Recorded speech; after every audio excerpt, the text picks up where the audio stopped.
Song வேணுமா song இருக்கு, fight వేணுమా fight ఇరుకు. ఇక్కడ దిల్ రాజు గారు చెప్పినట్టే సాంగ్ వేణుమా సాంగ్ ఇరుక్కు, ఫైట్ వేణుమా ఫైట్ ఇరుక్కు. కానీ హిట్ వేణుమా అంటే హిట్ ఇరుక్కుపోయిందా అనేది రేపు ఆడియన్స్ చెప్తారు. అన్ప్రెడిక్టబుల్. ఇక్కడ రామ్ చరణ్ గారు చెప్పినట్టు అది కూడా అన్ప్రెడిక్టబుల్. అందరికీ హాయ్. ఇప్పుడు మనం గేమ్ చేంజర్ ట్రైలర్ అనాలిసిస్ గురించి మాట్లాడుకుందాం. అంటే లేట్ అయింది, దానికి మనం ఏం చేయలేం. ఈ సినిమాలో సాంగ్స్ కోసమే 80 కోట్లు ఖర్చు పెట్టారని చెప్తున్నారు. కేవలం సాంగ్స్ కోసం అన్ని కోట్లు ఖర్చు పెట్టడం అవసరమా? మేబీ నాకు తెలిసినంతవరకు కాంతారా ఫుల్ బడ్జెట్టే 50 కోట్లు అనుకుంటా. 80 కోట్లతో దిల్ రాజు గారు చక్కగా 2 సినిమాలు తీసేసుకోవచ్చు. ఎనీవే, ఆ సాంగ్స్కి అంత ఖర్చు పెట్టొచ్చా లేదా అనేది చూసిన వాళ్ళు ఎవరైనా ఉంటే కామెంట్స్లో చెప్పండి.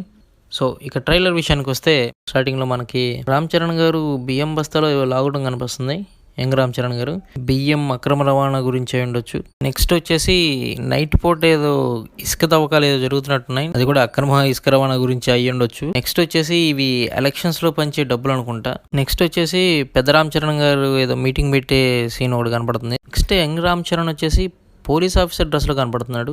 బట్ ట్రైలర్లోనేమో కలెక్టర్ అనే డైలాగ్ కూడా వస్తుంది. సో ఇతను పోలీస్ ఆఫీసరా కలెక్టరా అనేది రిలీజ్ అయ్యాకే తెలుస్తుంది అలా ఎందుకనేది. నెక్స్ట్ వచ్చేసి మనకి కామెడీ సీన్లు కనిపిస్తున్నాయి, వెన్నెల కిషోర్ గారు, సునీల్ గారు వీళ్ళవి. అంత వర్కౌట్ అయినట్టయితే నాకేమో అనిపించట్లేదు. నెక్స్ట్ షాట్లో పోలింగ్ బూత్లో బ్లాస్టింగ్ జరుగుతుంది. అక్కడికి ఎస్ఏ సూర్య గారు రామ్ చరణ్ గారితో ఛాలెంజ్ చేస్తున్నారు అక్కడ.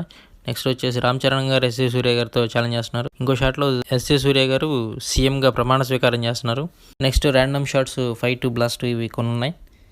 సో ట్రైలర్లో ఇవే కనబడుతున్నాయి. ఇక నా థీరీ విషయానికి వస్తే, సినిమా ఓపెనింగ్లో రామ్ చరణ్ గారు కాలేజ్ డేస్ చూపిస్తారు. సో నెక్స్ట్ వచ్చేసి రామ్ చరణ్ గారు కలెక్టర్ అవుతారు. అదే టైంలో ఎస్ఏ సూర్య గారు మినిస్టర్గా ఉంటాడు, శ్రీకాంత్ గారు మీ సీఎంగా ఉంటారు. సో వీళ్ళిద్దరు తండ్రి కొడుకులు చేసే చెడ్డ పనులని ఆపాలని రామ్ చరణ్ గారు అనుకుంటారు. బట్ అతని వల్ల కాదు, అతన్ని ట్రాన్స్ఫర్ చేసేస్తారు.